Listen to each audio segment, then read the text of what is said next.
The Way of the Masks, originally published in 1975, is a significant work in the field of anthropology and structuralism, focusing on the indigenous cultures of the Pacific Northwest, particularly the Nambikwara and other Amerindian tribes. The book uses the concept of the mask as a central metaphor to explore the intricate web of meanings in these cultures, offering profound insights into the nature of myth, art, and social structures. The book begins by establishing the mask as a symbolic artifact, deeply embedded in the cultural practices of the indigenous peoples of the Pacific Northwest.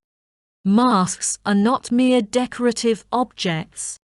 They serve as a medium through which the myths, social structures, and cosmological views of a society are articulated and preserved. The study of masks, therefore, becomes a study of the underlying patterns that define a culture. The book approaches masks from a structuralist perspective, emphasizing the relationships between elements within a system, rather than focusing on the elements themselves.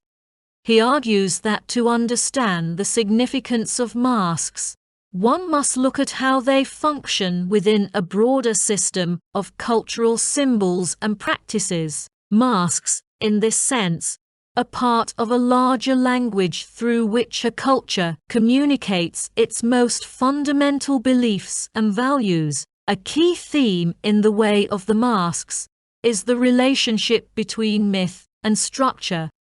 Myths are structured around fundamental binary oppositions, such as life and death, nature and culture, male and female, that are universal across human societies.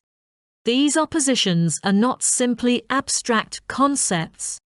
They are embodied in cultural practices and artifacts, including masks. The text examines how masks represent and mediate these oppositions within the specific cultural contexts of the Pacific Northwest tribes. For example, he explores how certain masks are used in rituals to symbolize the transition from life to death, or from childhood to adulthood. The masks in these rituals do more than merely represent these transitions. They actively participate in them, helping to structure and give meaning to the experiences of the individuals involved. This structuralist approach allows to uncover the deep connections between seemingly disparate elements of a culture.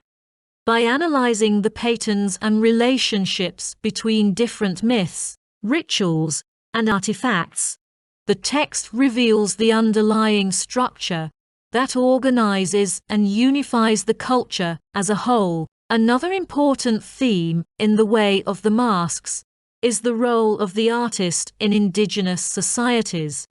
The text challenges the Western notion of the artist as a solitary genius who creates original works of art. In the cultures he studies, the artist is not an individual creator in the Western sense, but rather a participant in a collective process. The creation of masks, like the telling of myths, is a communal activity governed by traditional rules and structures. However, the text does not deny the presence of creativity within these cultures. He argues that creativity in indigenous societies manifests itself not in the invention of new forms, but in the subtle variation and combination of existing ones. The artist's skill lies in the ability to work within the constraints of tradition, finding new ways to express the underlying structure of the culture. This view of the artist is closely related to broader structuralist framework. Just as myths are composed of a limited set of elements combined in various ways, so too are masks and other forms of art. The artist, like the mythmaker, operates within a system of rules and conventions, creating new meanings. By rearranging familiar elements to illustrate his arguments, the book provides detailed case studies of specific masks and the myths associated with them. One of the most significant of these case studies involves the Kwakiutl, a tribe from the Pacific Northwest. The text examines the complex relationship between a particular mask and the myth it represents, showing how the mask both reflects and reinforces the structure of the myth. In this case, the mask is not simply a representation of a mythological figure. It is an integral part of the ritual performance of the myth. The mask and the myth are inseparable, each giving meaning to the other. The myth provides the narrative context for the mask, while the mask brings the myth to life in the eyes of the participants. Through this interplay, the text demonstrates how cultural meanings are created and sustained. The book also explores the role of masks in mediating social conflicts.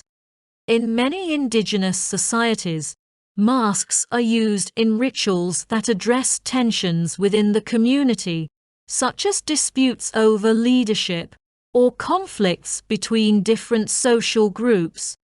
The masks, in these contexts, serve as symbols of authority and tradition, helping to legitimize decisions and resolve conflicts. These rituals are not merely ways of managing conflict, but are also expressions of the deeper structure of the society.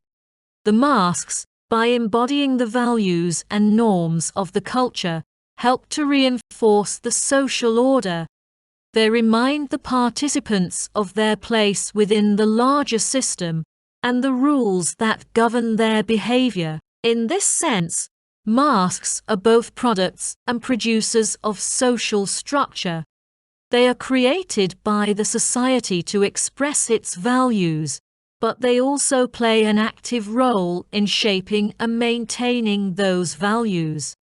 Through their use in rituals, masks help to create a sense of continuity and stability, ensuring that the social structure is reproduced from one generation to the next. While much of the analysis focuses on the timeless structures of myth and culture, he also addresses the issue of historical change.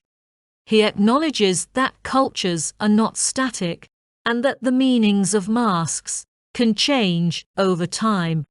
However, he argues that these changes are often superficial, leaving the deeper structures intact. The text provides examples of how masks have been adapted to new contexts, such as the incorporation of European influences into indigenous art.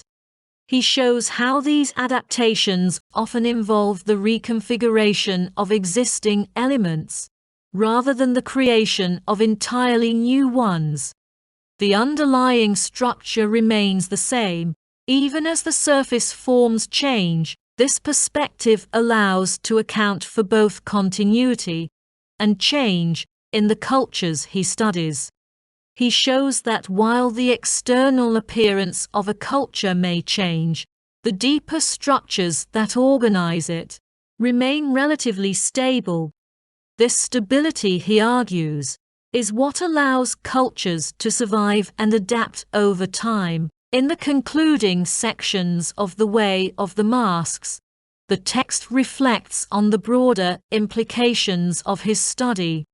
He argues that the structures he has uncovered in the cultures of the Pacific Northwest are not unique to those societies, but are universal features of human thought. The binary oppositions, the role of the artist, and the relationship between myth and ritual are all aspects of a deeper, universal structure of the human mind. However, the text carefully avoids reductionism that often accompanies such claims.